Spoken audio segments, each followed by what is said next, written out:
The Panos Skordi Encounter. Today with me today, I've got Tyler. Tyler's a 12th grader that reached out to me to find out a bit more about the actuarial profession. He's a really smart guy. He's a really interesting guy.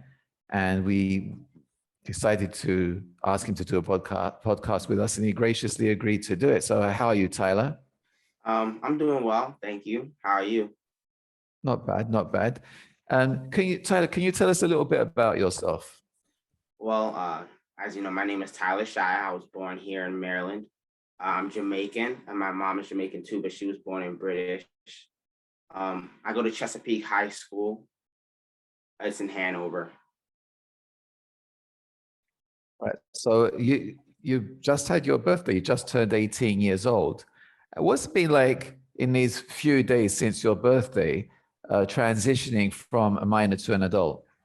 Well, there's definitely a few. I definitely celebrated it too. It was nice. I went out with my family, and then afterwards, I settled in and I realized that there's a couple of things that you got to do now that you're 18 that you don't have to do, that you have to worry about when you're like 16 and other things like that. So I definitely have to start thinking about what I'm going to do going into college and what I'm going to do for my career too. Right. So that's what impressed me about you when you spoke to me before, that you seem to have you seem to know what you want, and you're want to find out about different possibilities as well. So how did you actually even find out about actuarial science? Well, I was thinking about, it was when I was really young, right? I definitely wanted to start working on my career, but I didn't know what I wanted to do yet.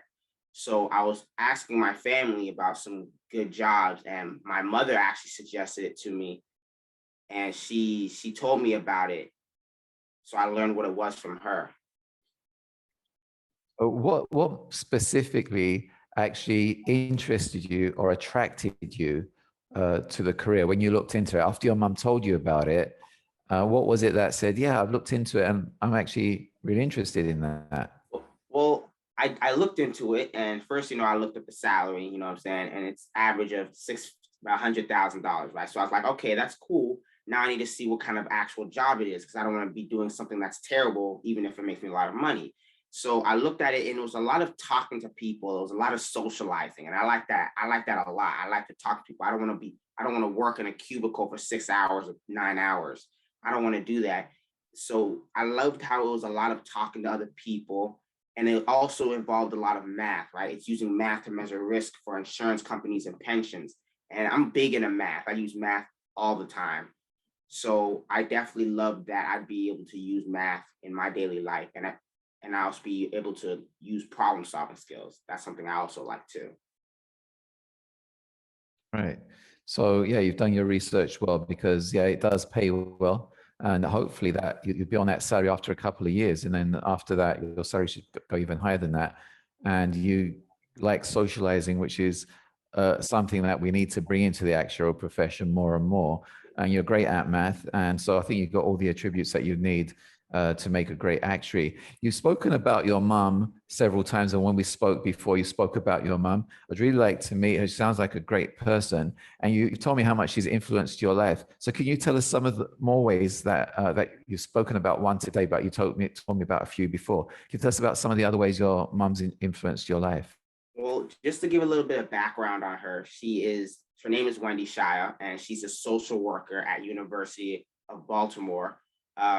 She is the director of SWACOs, which is it's a social work. She does a lot of social work. So she's really big into education. So she kind of like brought that into my life, where she told me that one of the biggest things about education is not only just knowledge, but it's also intelligence. So it's being able to take one skill and make it applicable to multiple different areas, which allows me to use my math to problem solve, and not only just like say a simple equation, but every other day lives, aspects of other parts of my life.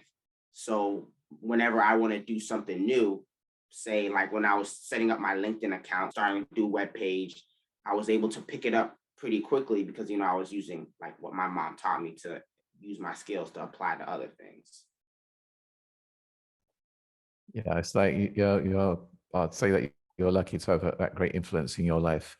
Definitely. And you acknowledge that you acknowledged that to me when we spoke before, that you feel lucky to have your mum in your life, which is really nice to hear. Right. We also spoke, about a few other things when we spoke before, and about your other interests. So you're not just this guy that's interested in actuarial science as a career, and you obviously research that really well. And I'm still like very happy and grateful, and also amazed that someone who's a 12th grader actually reached out to me. I'm so happy that you did that. I'm very impressed by that, because my son's about your age. And so I wish my son would do something like that too. And hopefully he will when he decides what he wants to do at school. But like my son, you're interested, you have some outside interests as well. One of them is soccer, and you've got some other outside interests. Can you tell us a bit more about those? Well, one of the things I like to do, more the fun side, is I like to make music. So, I do a little bit of rapping, right? So I actually have my own studio in my room, and we go and we produce the beat ourselves, and then we'll record it using Audacity. And then we'll go and once to do the production and we polish it up, we'll go and put it out on Record Union. And they will publish it on all platforms. You can actually look us up. It's me and my brother. We make a group called Green Bean Productions, and we don't take ourselves too seriously, as you can tell from the name. So you can look us up on like all music platforms, and that's something I just do for fun. Another thing I do for, it's kind of work, but also just another hobby I want to explore, was web page design. And I got into it because my mom, she's writing a book right now, and she needed a website to promote her other work, like her short stories and her sharp framework. So I actually created a website for her, under while I was under the internship of Pulse Forward, and that's kind of how I got into it, the web page design part. And then other than that, I just play some sports here and there, like soccer and basketball. I've been playing soccer for years now. I've been playing it since middle school. And basketball, I'm really not too good at, if I'm being honest, but I just play it for fun. One of the things you said to me, which actually hit a chord with me, is that for your soccer team, you used to play in defense, but then you moved to attack because they needed somebody in attack. Right. And that showed to me that, you're a team player, but also a leader. So you want to do something for the team, but you're prepared to lead. So you got all the skills that you require to be fantastically successful as you move on. And we're gonna in the description, we're actually going to include your Green Bean Productions. We'll include that in there. If anyone wants to listen to your music, we can put that in there. Tyler, it's been a pleasure talking to you, and I hope we get to talk again. And I hope I see you as a student, an actuarial student, whatever you will. And big shout out to your mum for being such a wonderful influence in your life. Thank you. And just a pleasure. So this has been your host, Panos Skordi, on the Panos Skordi Encounter. Take care wherever you are.